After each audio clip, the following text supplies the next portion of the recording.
자, 봅시다. 우리 행정심판의 대상으로서 대표적으로 뭡니까? 행정심판의 대상으로서 이제 열기주의와 객관주의가 있어요. 우리 행정심판법은 뭐다? 객관주의를 채택하고 있고요. 여기에 대해서 이제 개념적 요소로서 148페이지 행정청이라는 게 나옵니다. 자, 행정청 뭐라고 써놨어요? 행정청이란 현장에 관한 의사를 결정하여 표시하는 국가 또는 지방자치단체의 기관, 그 밖의 법령 또는 자치법규에 따라서 행정 권한을 가지고 위탁받은 공공단체, 그 기관 또는 사인을 말한다. 그래서 우리 행정심판법, 우리 개념적인 요소를 행정청이라는 개념을 우리가 잡아놨어요. 자, 행정청의 이법, 부당한 처분에 대해서 이법이 뭐냐? 그렇죠. 이법. 근거법규 위반뿐만 아니라 비례원칙 기억해 두시고요. 자, 평등원칙, 신뢰보호원칙 등 행정청이 일반 법칙 내지 조리에 위반한 경우를 포함하여 재량권 일탈 남용의 경우도 위법이 된다라는 거. 그래서 위법에게는 개념 요소입니다. 자, 부당이라는 것은 우리 재량급의 수급 목적에 비추어 가장 헛목적이라고 할 수 없는 경우를 우리가 부당이라고 그래요. 그래서 행정청의 위법 또는 부당한 처분. 그래서 부당 이렇게 나오죠. 여기에 대해서 이제 처분이라는 것은 뭐냐? 처분적 개념적 요소는 행정 개념은 처분 등에 관해서 처분이라 하면 행정청이 정하는 행하는 구체적 사실에 관한 법 집행으로서 참 많이 나오죠. 공권력의 행사 또는 그 거부와 그 밖에 이해준하는 행정작용 및 행정심판의 재결, 이게 바로 처분이라는 개념입니다. 자, 처분서는 일원설과 이원설이 있죠. 개념 이제 일원설, 이원설이 있어요. 자, 일원설은 뭐냐? 한문상 뭡니까? 행정행위와 쟁송상의 처분이 같이 보는 게 바로 일원설이 되고요. 이원설은 뭐냐? 행정행위와 쟁송법상의 처분 개념을 달리 보는 게 이원설이 돼요. 그래서 이제 일원설, 이원설 이런 것들 한번 확인만 해 두시면 될 것 같고요. 그래서 여기에 대해서 이제 개념적 요소로서 기억의 행정청이라는 게 나와 있고, 그 다음에 법적 행위, 그 다음에 공권력의 행사, 그 다음에 구체적 사실에 관한 법 집행이 뭐냐, 공권력의 행사나 그 거부에 준하는 행정작용 뭐냐, 이런 의미를 우리가 설명을 해 놨습니다. 자, 부작이에요. 부작위. 행정청이 당사자의 신청에서 상당한 기간 내에 일정한 처분을 하여야 할 법률상 의무가 있는데도 이 처분을 하지 않아야 것, 이걸 뭐라고 그래요? 부작이라는 거예요. 그래서 행정청의 위법 또는 부당한 처분에 또는 처분 그 부작이라고 그랬어요. 그래서 부작위의 개념 요소를 한번 생각해 둘 필요가 있고요. 자, 행정처분의 이제 행정심판의 청구 기간입니다. 청구 기간은 뭡니까? 처분이 있음을 안 날로부터 90일이에요. 처분이 있은 날로부터 몇 별? 180일이라는 것. 그래서 원칙적인 심판 청구 기간에 대해서 처분이 있음을 안 날로부터 90일. 처분이 있은 날로부터 180일 내에, 그래서 청구 기간, 원칙적인 심판 청구 기간에 대해서 한번 암기해 둘 필요가 있고요. 자, 여기에 대해서 이제 뭡니까? 우리가 150페이지 보니까 3번 행정심판의 청구의 방식, 그 다음에 행정심판 청구서의 제출이라는 게 있어요. 그러면 행정심판의 청구 방식은 심판 청구는 일정한 사항을 기재한 서면으로서 한다라는 거, 방식, 요 정도. 자, 행정심판 청구서의 제출. 그러면 처분청 또는 행정심판위원회에 제출한다. 그래서 제출과 관련돼서 설명을 쭉 해놨고요. 자, 그러면 이제 151페이지 4번의 행정심판의 변경 지하, 변경.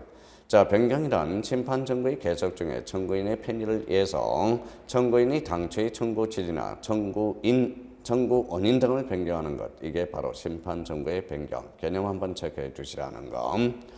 자, 여기에 대해서 행정심판 청구의 취하는 어떻게 될 건가? 취할 수 있죠. 그래서 서면으로 심판 청구를 취하고, 자, 참가인은 어떻게 될까요? 거기에 대해서 심판 청구에 대한 의결이 있을 때까지 서면으로 참가 신청을 뭐 할 수 있다? 취할 수 있다라는 거. 그래서 행정심판 청구의 변경 취하, 여기에 대해서는 그 옆에 약술이라고 써놔요. 약술 문제로도 충분히 출제가 될 수 있고요. 자, 가로부분의 행정심판 제기 효과에 대해서는 행정심판위원회에 대한 효과, 회부된 사건을 심리하고 뭐 한다고 그랬어요? 의결한다고 그랬죠. 자, 여기에 대해서 이제 중요한 게 하나가 두 개가 있어요. 대표적인 이제 처분에 대한 효과로서 이걸 꼭 기억해 둬야 돼. 처분에 대한 효과.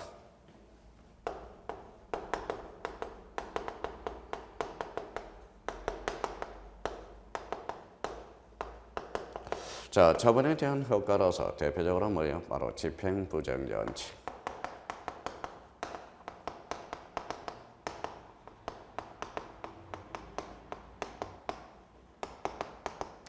자, 집행부정지가 뭡니까? 한마디로 집행이 정지되지 않는다는 원칙. 이게 바로 집행부정지의 원칙이겠죠. 자, 이 집행부정지의 원칙은 행정청의 뭐예요? 행정청은 거짓말을 안 한다라는 생각에서 우리가 발생하는 거고, 이 시간 말로는 뭐예요? 행정청의 업무의 신속성을 우리가 추진하기 위해서 신속성이라는 의미가 여기에서 우리 배경 지식이 깔려야 됩니다. 그렇다면 집행부정지의 원칙, 요거에 대해서 우리가 약술 문제로 충분히 출제될 수 있으니까 집행부정지의 원칙에 대해서 약술하라. 충분히 나올 수 있어요. 대비를 좀 해주라는 것. 이거는 약술 문제로 나올 수가 있고요. 여기에 대해서 대표적으로 이제 뭡니까? 여기에서 처분에 대한 효과로서 또 하나 중요한 게 또 하나가 있어요. 뭐가 있을까요? 바로 임시처분제도라는 거예요. 그래서 임시처분제도. 자, 임시처분제도에 대해서는 이것도 꼭 기억해 둘 필요가 있어요. 그러면 이 처분의 효과에서 집행부정지의 원칙과 그 다음에 대표적으로 임시처분제도에 대해서 이 두 가지 측면에서 반드시 숙지해 달라는 것. 그러면 152페이지입니다. 여기에 대해서는 우리 기본서 152페이지에 나와 있고요. 자, 페이지 152페이지에 나와 있고, 요거에 대해서는 페이지 대표적으로 153페이지 하단에 나와 정리를 해놨어요. 그러면 집행부정지의 원칙과 임시처분에 대해서 약수 문제를 준비하라. 요게 이제 포인트가 됩니다. 그러면 집행부정지란 행정심판의 청구가 제기된 경우에 그 대상인 처분의 효력, 집행 또는 절차의 영향, 여부에 대해서 행정의 실효성과 실효성, 능률의 확보를 위해서 입법 정책상의 이유로 집행부정지 원칙을 취하고 있다. 그렇다면 대표적으로 행정심판 집행부정지 원칙의 의미는 바로 신속성이라는 거예요. 행정의 실효성과 능률성 확보를 위해서 그걸 꼭 포인트를 살려줘야 되겠죠. 핵심 단어입니다. 자, 그렇다면 예적 집행정지대로로서 집행정지 원칙으로 말미암아 국민에게 회복할 수 없는 손해가 발생한 것을 예방하기 위해서 일정한 요건하에 행정행위의 효력, 집행 절차를 정지를 인정하고 있다. 자, 그러면 비송사건 저자법과 관련돼서 집행정지의 원칙, 그러면 집행부정지, 그러면 돈과 관련돼서 돈을 써버리면 대표적으로 뭡니까? 되돌릴 수가 없죠. 똑같은 논리로 가고 있다는 걸 확인할 수가 있어요. 그러면 집행정지의 원칙들, 요건, 적극적 요건이 되죠. 행정심판의 청구의 계속이고, 집행정지 대상인 처분이 존재해야 되고, 그 다음에 회복하기 어려운 손해배상, 손해 예방을 필요가 있고, 긴급한 필요의 존재, 요 세 가지가 바로 적극적 요건입니다. 다시 심판 청구의 계속, 그 다음에 집행정지 대상인 처분이 존재, 회복하기 어려운 손해 예방의 필요, 긴급한 필요의 조치. 그럼 소극적 요건은 뭐냐? 공공법리에 중대한 영향을 미칠 우려가 있을 때 집행정지 결정을 할 수 없으며, 그 판단 여부는 개별적 구체적으로 관계 공익사익을 비교 행량하여 상대적으로 판단해야 된다는 거. 그러면 집행부정지 원칙과 예적인 측면에서 예적 집행정지 원칙에서 적극적 요건 4개와 소극적 요건에 뭐예요? 하는 측면에서 우리가 숙지를 해둬야 됩니다. 대상으로서는 취소소송, 취소송이죠. 취소소송, 무연등 확인 심판에 인정이 되고요. 집행정지는 행정행위 전 상태를 유지를 목적으로 하는 것이므로 거부 처분이나 부작위를 상대로 하는 의무 이행 심판에 대해서는 집행정지가 이루어지지 않는다라는 거. 자, 심판 신청 방식에 대해서는 집행정지 신청은 심판 청구와 동시에 또는 심판 청구에 대한 위원회나 소위원회의 일길이 있기 전까지 집행정지 결정의 취소 신청은 심판 청구에 대한 위원회나 소위원회의 일길이 있기 전까지는 신청의 취지와 원인을 적은 서면을 위원회에게 제출해야 된다라는 거. 다만 심판 청구서를 피청구인에 제출한 경우로서 심판 청구와 동시에 집행정지 신청을 할 때 심판 청구의 사본과 접수 증명서를 함께 제출해야 된다는 것. 절차는 집행정지는 당사자의 신청, 직권회에서 위원회의 심리 의견을 거쳐 결정되는 것. 다만 A적으로 이혼의 심리 열기를 기다려서 회복하기 어려운 손해가 발생할 우려가 있다고 인정할 때는 이혼자는 직권으로 심리 열기를 가름을 결정할 수 있고, 이 경우 이혼장이 이혼의 그 사실을 보고하고 추인을 받아야 하며, 추인을 받지 못할 때 이혼장은 집행정지 또는 집행정지 취소에 관한 결정을 뭐 해야 된다? 취소해야 된다. 정리를 잘 해놨어요.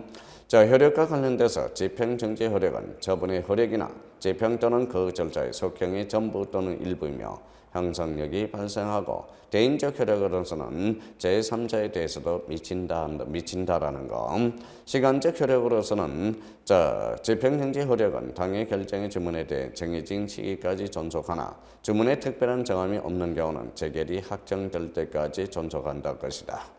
자, 집행정지 결정의 취소 나와 있죠. 집행정지 확정된 후 집행정지가 공공복리에 중대한 영향을 미치거나 그 정지 사유가 없을 때 당사자의 신청 또는 직권의 이혼에는 직권에 의해서 이혼에는 집행정지 결정을 할 수 있다, 취소할 수 있다라는 겁니다. 그렇다면 이 처분에 대한 효과로서 대표적으로 집행부정지의 원칙, 그래서 여기에 대해서 약술 문제로도 대비될 수 있고, 대표적으로 여기에서 사례 접목을 시켜서도 충분히 우리가 나올 수가 있어요. 그러니까 집행정지 원칙에서 대표적으로 적극적 요건과 소극적 요건에 대해서 꼭 숙지해달라는 거 부탁드리고요. 소극적 요건에 대해서. 그래서 적극적 요건, 소극적 요건. 첫 번째 뭐예요?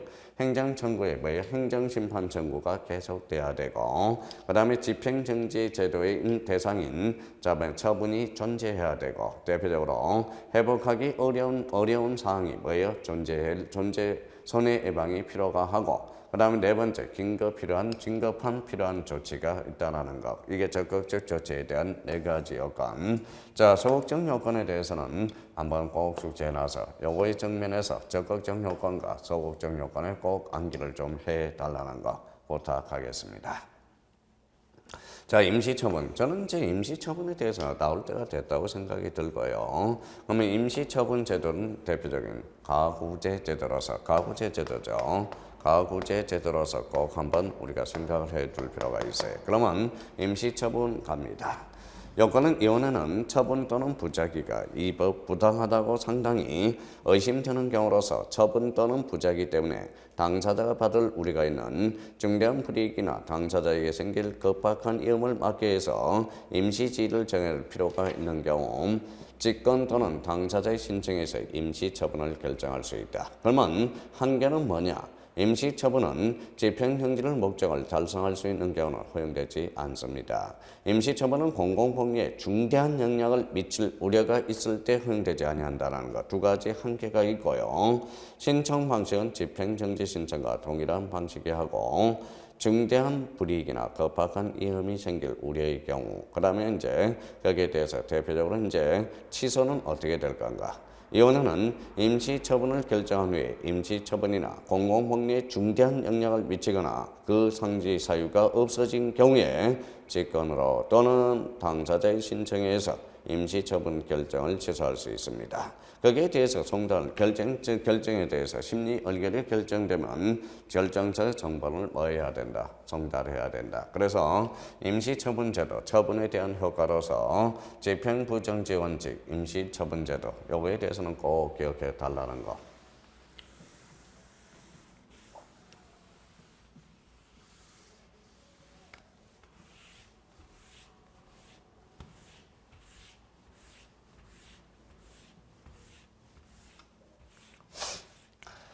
자, 심판 청구의 제기를 봤으니까 이제 제기가 됐겠죠. 그러면 여기에 대해서 행정심판에 뭐예요?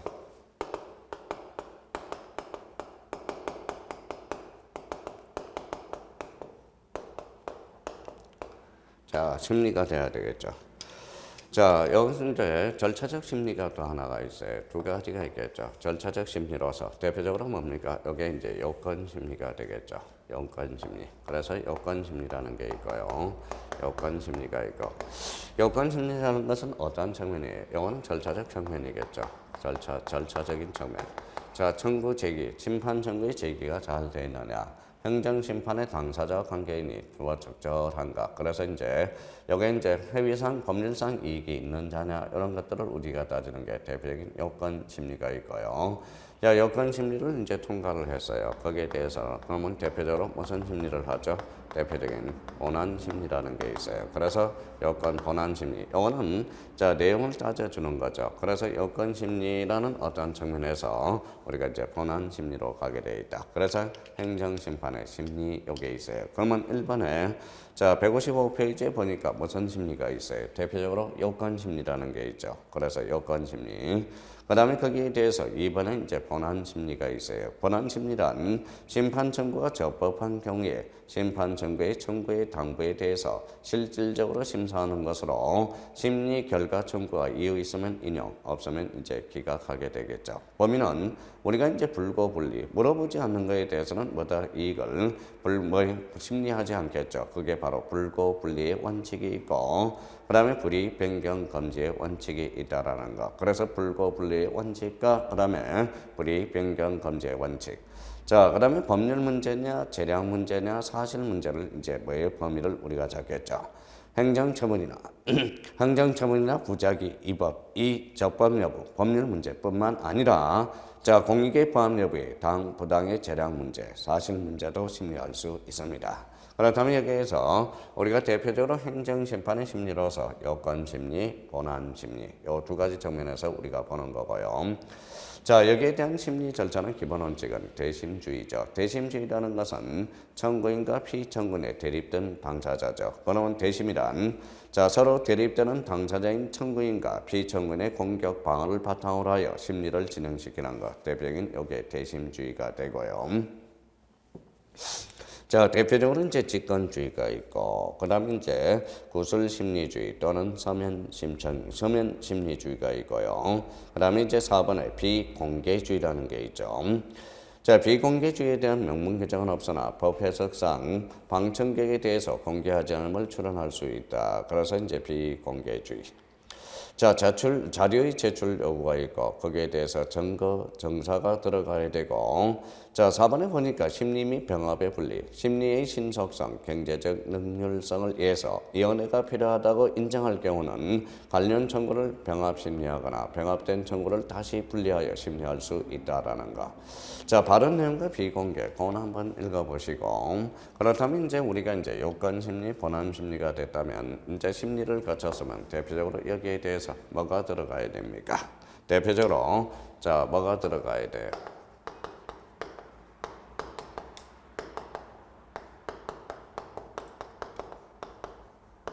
뭐라고 써놨어요? 행정심판의 재결이라는 게 있어요. 그래서 이제 심리 및 재결이라는 게 이제 탄생하게 되죠.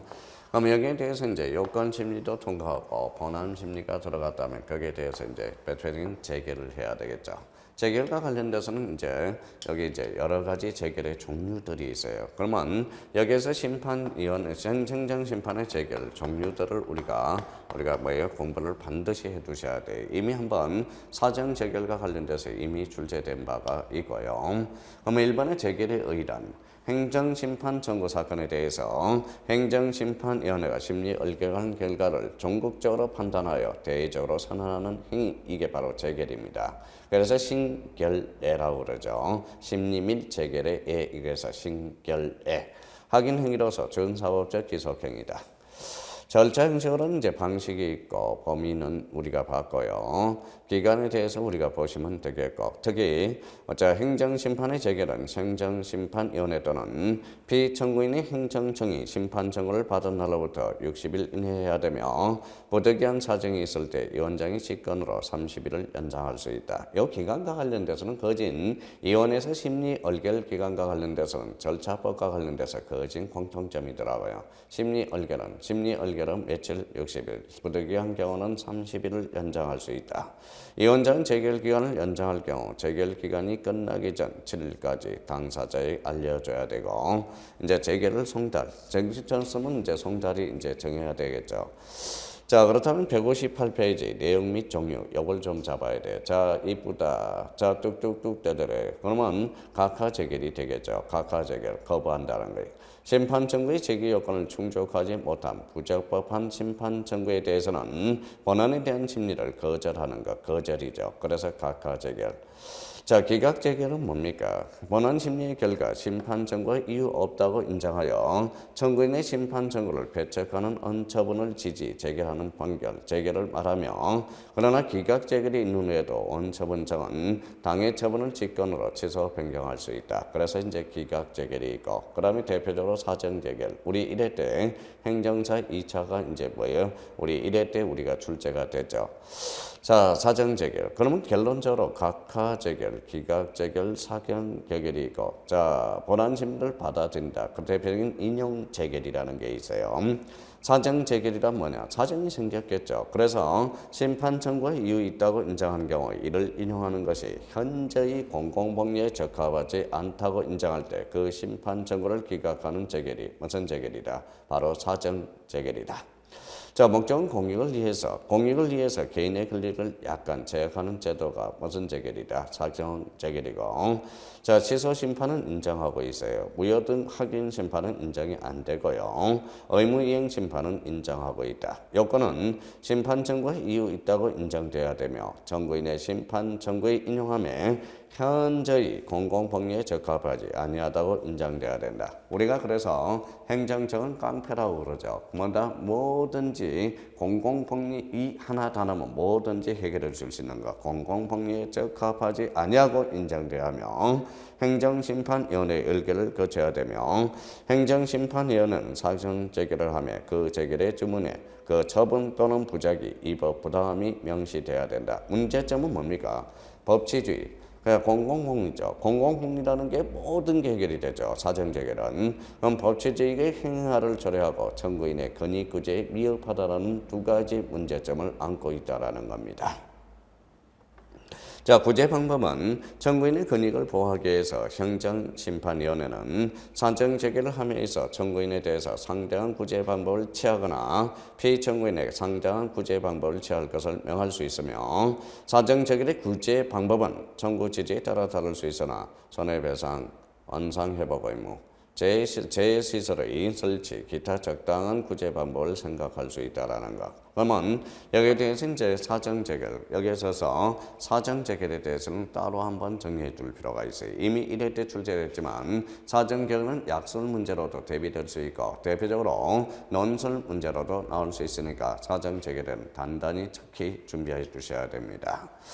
자, 그렇다면 인용 재결. 인용 재결에 대해서는 대표적으로 인용 재결은 본안 심리 결과 청구인의 심판 청구가 이유 있다고 한다. 그러면 이제 심리를 해주는 인용해 주겠다. 청구인의 청구 취지를 받아들이는 재결이 대표적인 무슨 재결이다. 바로 인용 재결이 되고요. 자, 그렇다면 행정심판의 재결과 관련돼서 재결의 종류에 대해서 요거는 재결의 종류를 약술하라. 요거 약술 문제도 나올 수 있고 언제든지 논술 문제에 대해서도 요거는 대비될 수가 있어요. 그래서 종류에 대해서는 반드시 암기해 주셔야 돼요. 대표적으로 각하 재결이 있다. 각하. 그 다음에 이제 기각이 있고요. 그 다음에 여기에 대해서 대표적인 무슨 재결이 있다. 사정 재결이 있고 여기에 대해서 인용 재결이 있다라는 거. 그러면 여기에서 이제 재결의 종류에서 가장 중요한 것은 뭐예요? 바로 사정 재결입니다. 그러면 각하 재결, 기각 재결, 그 다음에 대표적으로 뭡니까? 사정 재결, 인용 재결에 대해서 요 세 가지에 대해서 개념적 요소를 딱 잡아놓고 대표적으로 꼭 뭐예요? 사정 재결에 대해서는 또 한 번 출제가 될 수 있으니까 사정 재결은 잘 해놓으셔야 됩니다. 그래서 행정심판의 재결, 그래서 재결의 효력은 어떻게 될 건가? 자, 재결은 이제 기속력이 발생하고 기속력이라는 게 있고요. 그 다음에 더 이상 뭐예요? 공정력, 불가정력. 더 이상 다툴 수 없으며 더 이상 변화시킬 수 없다. 이게 대표적인 불가변력이라는 게 있어요. 그 다음에 형성력이 발생하고 거기에 대한 집행력이 발생한다라는 거. 그래서 이제 재결의 효력에 대해서는 기속력, 공정력, 대표적으로 불가쟁력, 불가변력, 그다음에 형성력, 집행력 거기에 대해서 이제 그럼 여기에 대해서 이제 재결의 효력 그러면 여기에 대해서 이제 구속이 당해야 되느냐 대표적으로 기속력이 있고요. 여기에 대해서 이제 공정력이라는 게 이제 하나 발생하고 더 이상 변화시킬 수 없다 그러면 이게 불가변력이 되고요. 더 이상 다툴 수 없다 불가쟁력이라고 그래요. 그래서 불가쟁력 더 이상 다툴 수 없다 불가쟁력. 여기에 대해서 이제 어떠한 권리가 뭐예요? 형성한다. 그래서 형성력이 발생하고요. 여기에 대해서 이제 집행을 해줘야 되겠죠. 대표적인 집행력이라는 의미가 이제 탄생하게 돼요. 그래서 기속력, 공정력, 형성력, 집행력 그런 의미를 한번 읽어만 두시면 될 것 같아요. 자, 그러면 다음에 여기에 대해서 이제 집행력이 나오고 여기에 대해서 161페이지 재결의 불법, 재심판 청구가 금지된다. 자, 그러면 행정심판의 재결에 대해서 다시 행정심판을 제기할 수는 없다라는 것. 그러면 재심판 청구가 금지되고 단 국세기본법에서 개별법이 여러 단계의 행정심판이 인정되고 있는 경우는 별개라고 적어놨고요. 행정소송을 이제 제기할 수 있겠죠. 그래서 행정소송의 제기 이렇게 나옵니다. 자, 그렇다면 여기 이제 봐봐요. 행정심판의 당사자와 관계인을 우리가 이제 바꿔요. 그 다음에 행정심판의 청구의 제기, 행정심판의 대상. 자, 행정심판의 심리, 요건심리와 본안심리가 있었고요. 행정심판의 재결, 그래서 재결의 종류 꼭 기억해 두고 자, 여기에 대해 대표적으로 뭐가 논점이다. 대표적인 사정 재결이 논점이다. 거기에 대한 효력은 기속력과 공정력, 불가변력, 그 다음에 불가쟁력 여기에 있고요. 거기에 대해서 대표적으로 형성력과 그 다음에 대표적인 뭐가 있었어요? 바로 집행력이 있죠. 자, 그러면 이제 재결에 대해서 효력이 나타나니까 어때요? 이제 알려줘야죠. 그래서 여기에 대표적인 바로 심판 청구의 고지제도라는 게 있어요. 그래서 심판 청구의 고지제도, 청구의 고지제도. 자, 심판 청구의 고지다. 고지에 대해서는 뭐예요? 여기에 대해서는 오고지라는 게 있고요. 오고지가 있어요. 오고지제도. 오고지가 뭡니까? 잘못 고지된 거죠. 그러면 이제 고지가 되지 않는 거, 불고지제도. 그러면 오고지제도와 불고지제도의 효과라는 게 이제 탄생하게 되고요. 여기에 대해서 고지는 그러면 고지의 종류는 뭐냐? 직권으로 해줄 수도 있고요. 그래서 직권고지라는 게 있고 여기에 대해서 이제 청구고지. 그래서 청구해달라고 고지할 수 있죠. 그래서 신청고지라는 게 있습니다. 그렇다면 고지의 종류에는 두 종류가 있다. 뭐가 있어요? 직권고지와 자, 직권고지라는 게 있고 대표적으로 무슨 고지가 있다? 신청고지가 있어요. 자, 이 고지제도와 관련돼서는 이 고지는 이제 행정절차법의 기본 권유로서 행정절차는 사정고지 절차죠. 사정고지 절차, 그래서 사전절차 구제 방법이죠. 여기에 대해서 이제 사정구제 절차 방법과 관련돼서 우리가 이제 거기에 비하면 행정심판은 대표적으로 사후구제 절차의 어떤 의미가 있겠죠. 그럼 심리 재결에 대해서 이제 재결이 됐다면 거기에 대해서 고지, 그래서 직권고지와 대표적으로 신청고지라는 게 있고 거기에 대해서 잘못 고지했다면 오고지가 되고 불고지 효과. 그래서 여기에 대해서 효과에 대해서는 꼭 한번 우리가 정리해 둘 필요가 있습니다. 자, 고지제도네. 고지제도란 자, 알려주는 거죠. 행정청이 행정행위를 함에 있어서 행정행위 상대방이 행정심판을 제기하고자 하는 경우 필요한 사항인 행정심판을 제기할 수 있는지 여부와 자, 청구 절차, 그 다음에 청구 기간을 알려주는 제도, 뭘 우리가 고지라고 그러죠. 행정심판법은 직권고지와 신청고지를 모두 규정하고 있고 행정절차법 26조는 직권인 고지만 인정하고 있다는 거. 그러면 고지 자체는 직접적으로 아무런 법적 효과가 발생하지 않는 비권력적 사실행위가 되겠고요. 고지의 종류에 대해서는 신청의 고지, 그래서 직권에 의한 고지, 의무 고지가 되죠. 그래서 직권, 행정청이 고지하는 게 바로 대표적인 직권 고지가 되고요. 자, 거기에 대해서 대표적으로 이제 청구에 의한 고지, 신청 고지라는 게 있다라는 거예요. 그래서 신청 고지란 행정청이 이해관계로부터 고지를 요청받았을 때 집체 없이 고지하는 제도가 뭐냐? 바로 신청 고지입니다. 자, 고지 대상은 대표적으로 모든 처분의 대상이 되는 게 바로 고지 대상이 되고요. 그러면 고지 의무 위반 효과, 의무 위반 효과로서 불고지 효과, 그다음에 오고지 효과, 이거는 꼭 한번 정리해 둘 필요가 있어요. 자, 청구서의 송부, 행정청이 고지하지 아니함으로써 심판 청구의 심판 청구서를 다른 행정기관에 제출할 때 당해 행정기관은 심판 청구를 지체 없이 정당한 권한 있는 행정기관에 이송하는 것.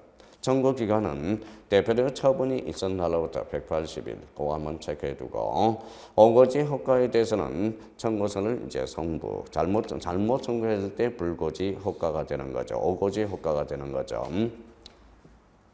자, 청구기간은 대표적으로 행정청이 고지한 심판 청구기간이 법이 통한 심판 청구 기간보다 길 때 잘못 고지된 청구 기간 내에 심판 청구가 있으면 소정의 청구 기간이 경과된 후에 적법한 기간 내에 제기된 것으로 본다. 그래서 청구 기간과 관련돼서 그러면 오고지 불고지에 대한 효과, 의무 위반의 효과, 그다음에 심판 청구의 고지대로서 직권 고지와 신청 고지, 요 심판 고지의 고지대에 대해서 한번 여기에서는 꼭 한번 잡아둘 거는 오고지와 불고지에 대한 의무 위반 효과에 대해서는 우리가 꼭 잡아두셔야 된다라는 거. 자, 그다음에 이제 우리 이제 마지막 장으로서 뭐가 있어요? 마지막 장으로서 전자입니다. 전자정보 처리, 전자정보 처리 조직을 통한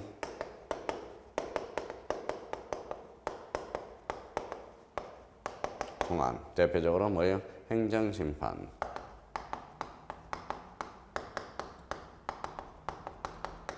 행정심판의 대표적인 행정심판 절차의 수행이라는 게 있어요. 절차의 수행이죠.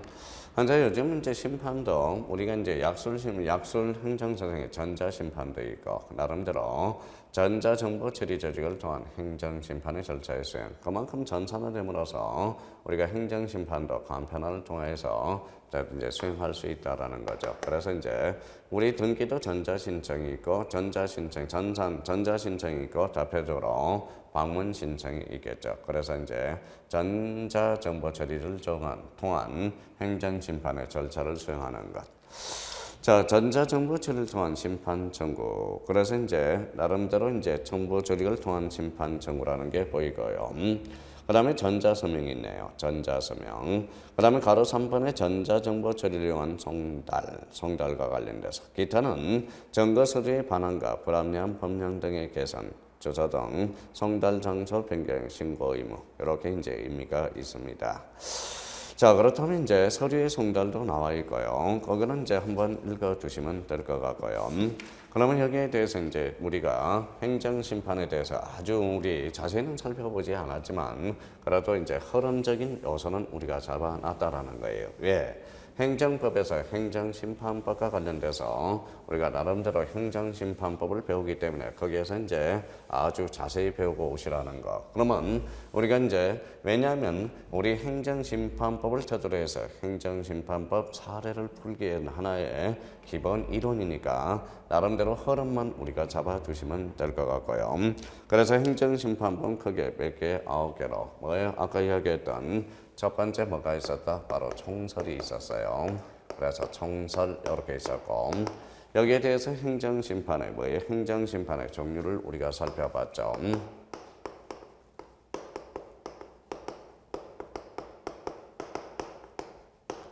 자, 행정심판의 종류는 대표적으로 뭐가 있었어요? 대표적으로 명백하고 잘못된. 그래서 대표적으로 의무이행심판, 무효등 확인심판이었죠. 중대하지만 잘못하지 않는 반법, 명백한 잘못하지 않는 그게 바로 뭐예요? 바로 취소심판이죠. 그 다음에 이제 부작위 거부과 관련돼서 행정심판의 종류, 무슨 심판이 있었어요? 그래 대표적으로 의무이행심판이 있었죠. 그래서 행정심판의 종류 그러면 자 무효등 확인심판. 대표적으로 이제 뭐예요? 취소심판이 있었고요. 취소심판. 그 다음에 의무이행심판. 자, 심판의 종류 그러면 무효등 확인 심판, 취소 심판, 의무이행 심판.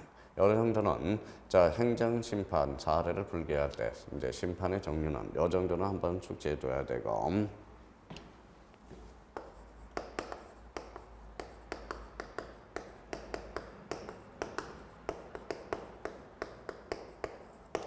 자, 행정 심판의 기간들 우리가 잡았고요. 자, 그다음에 이제 네 번째.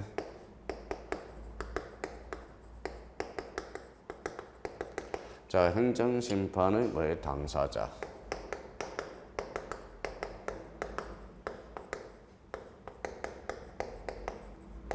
자, 관계인이 있었죠.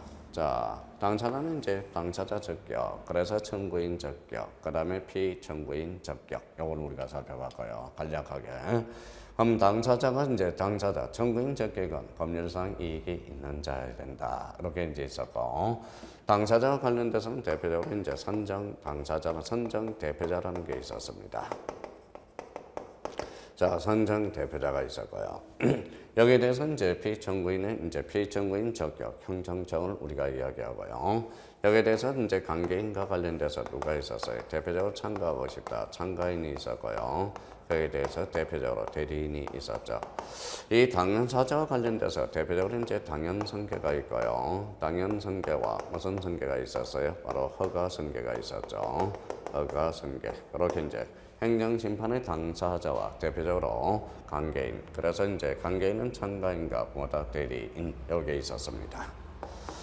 자, 다섯 번째는 이제 심판 청구의 계기, 그래서 심판 청구의 제기라는 게 있어요. 자, 심판 청구의 제기에서 심판 청구의 제기에 대해서는 뭡니까? 대표적으로 이제 대상들을 우리가 살펴봤죠. 대상과 행정심판의 대상이 있는가, 대상이 제외되는가 간략하게 우리가 살펴보고, 심판 청구의 제기간은 대표적으로 이제 80일, 자 90일, 180일이 있었죠. 그래서 90일, 180일 이렇게 이제 의미가 있었고요. 자, 심판 청구의 제기로서 행정심판의 심리가 있었죠. 그래서 행정심판의 심리. 자, 심리가 있었습니다. 행정심판의 측면, 절차적 측면에서 요건심리가 있었고요. 요건심리. 여기에서 이제 본안심리가 있었죠. 본안심리라는 게 있었습니다. 본안심리. 자, 그러면 여기에 대해서 이제 뭐예요? 심리와 관련돼서 이제 여건심리, 본안심리. 요거는 이제 절차적 측면이고 청구 제기간이 잘 돼 있는지, 본안심리는 내용을 심사하는 거고요. 여기에 대해서 이제 7번에 뭐예요? 재결이 있었죠. 그래서 행정심판의 재결 이렇게 나눠집니다. 그래서 행정심판의 재결.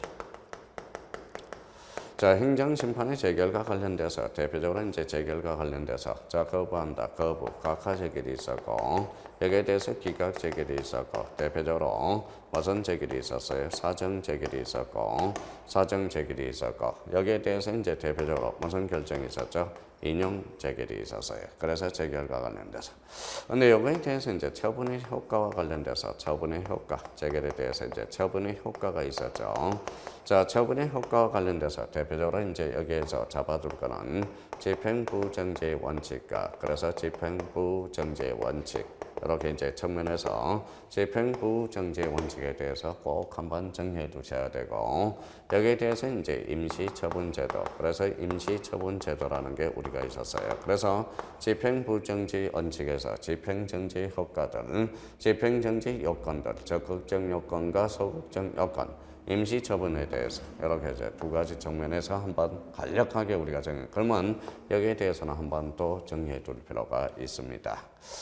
자, 그렇다면 여기 이제 행정심판의 재결, 그래서 재결에 대해서는 각하 기각, 여기에 대해서 사전 재결을 잡아놓고, 자, 재결의 효력에 대해서는 뭐가 있었어요? 대표적으로 기속력이라는 게 있었죠. 그래서 기속력, 여기에 대해서 이제 공정력이라는 게 있었고요. 공정력, 더 이상 다툴 수 없다. 그래서 불가쟁력이라는 게 있었고, 대표적으로 이제 불가변력이라는 게 있었어요. 불가변력. 여기에 대해서 이제 기속력, 그 다음에 공정력, 그 다음에 대표적인 형성력이 있었고요. 여기에 대해서 이제 집행력이라는 게 있었어요. 집행력이라는 거. 자, 그렇다면 행정심판은 이제 재결이 결정됐으면 여기에 대해서 이제 고지제도라는 게 탄생하죠. 알려줘야죠. 그래서 심판 청구의 고지라는 게 탄생하게 됩니다. 자, 심판 청구의 고지제도. 그래서 고지제도. 여기에서 고지제도에 대해서는 의무고지가 있었죠. 의무고지. 이게 바로 직권고지가 되죠. 의무고지와 그다음에 당사자가 이제 뭐예요? 신청해서 신청고지가 있었어요. 그래서 신청고지가 있었고 여기에 대해서는 대표적으로 이제 의무 위반을 했어요. 자, 의무 위반의 효과. 고지제도의 의무 위반 효과. 자, 의무 위반의 효과에 대해서는 대표적으로 이제 뭡니까? 여기에 대해서 불고지 제도가 있었고 불고지, 고지가 안 된 게 불고지 제도, 잘못 고지된 게 대표적인 오고지 제도가 있었어요. 그 다음에 9번째, 아까 전자신청을 통한 것, 전자신청을 통한 전자정보처리 조직을 통한